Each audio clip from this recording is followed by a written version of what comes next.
The strawman fallacy is one of the most common fallacious moves used during an argument. The fallacy occurs when the initial argument is not directly addressed in order to make it easier to refute. So instead of attacking or criticizing what your opponent actually said, you attack a distorted version of what they said. Think of it as beating up a scarecrow. It is much easier to defeat your opponent's argument when it's made of straw. It's not much of a victory. And in the same way, if you refute an argument that your opponent never gave, then you are not refuting the actual argument. You can also think of a straw man as an individual who is afraid to fight someone his own size.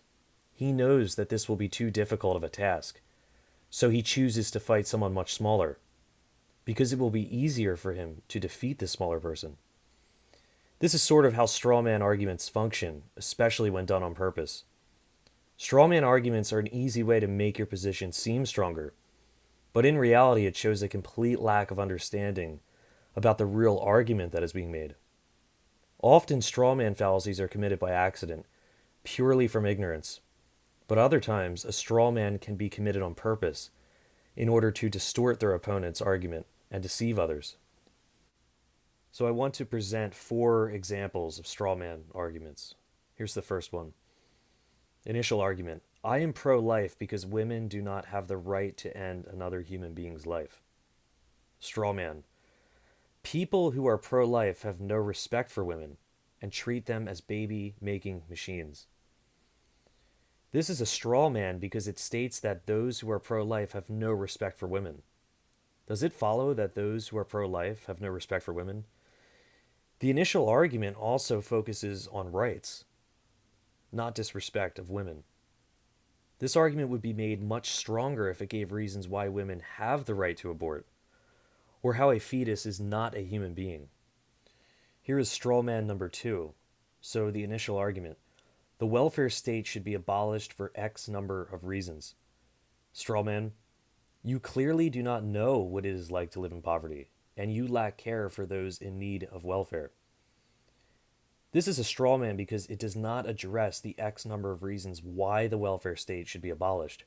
Instead, it attacks a straw man. It states that the person does not know what it is like to live in poverty. Well, what if the person who made the initial argument did come from poverty? And to claim that the person does not care for those in need is also a pretty weak rebuttal. This argument would be much stronger if it directly refuted the X number of reasons why the welfare state should be abolished, and provided reasons for why the welfare state should remain. Straw man number 3, the initial argument. Mandatory prayer should be removed from public schools in order to respect religious diversity in a multicultural society. Straw man. Supporting removal of prayer from public schools is an indicator that you are an atheist, and it will only harm our children in the long run. This is a straw man because, again, it does not address the original argument. It assumes that the advocate for removal of mandatory prayer is an atheist. And nowhere in the argument is atheism ever mentioned. There are just as many religious people who would advocate for removal of mandatory prayer as there are non-religious people. The argument would be much stronger if it attacked why mandatory prayer is somehow good, or how the removal of prayer hinders certain religious expression. Straw man number 4, the initial argument. I am an atheist because I believe this position is rational for X number of reasons. Straw man. You claim God does not exist, but that is because you hate God. How could you hate something that does not exist? This is a straw man because the initial argument says nothing about hating God. The initial argument solely focuses on why atheism is rationally justified due to X number of reasons.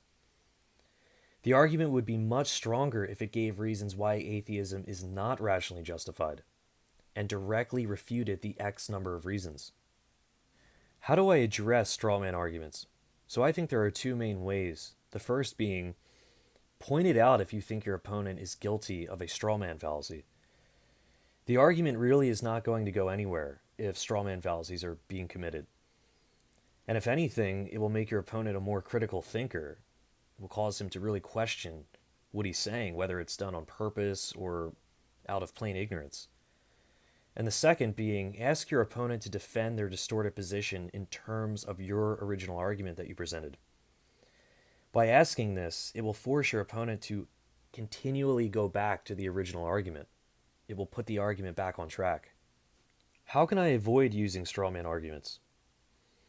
Well, I would say to admit that you're ignorant. Simply admit that you are too ignorant to address the opposing argument, or to even continue arguing. Far too often, people cannot admit that they do not understand something. It will come across as much more genuine if you admit this than if you pretend to know something, which will almost always result in fallacious reasoning. And the argument is not going to get anywhere. If someone is not willing to do the work and really understand the topic, then there is really no point in arguing with this individual. In conclusion, strawman arguments have strong rhetorical power, but they are not logically strong in terms of argumentation. Throughout all the examples I provided you, notice that the individual using strawman arguments never really stays on topic in a tight fashion. It always diverts away from the original argument made. As I've said, strawman arguments can be made purely on accident from ignorance. They really can, and I think they are for the most part. But they can be done on purpose in deceitful ways. The goal of argumentation is to always address arguments in an honest way, and if we are to get anywhere with arguing, we should not misrepresent arguments.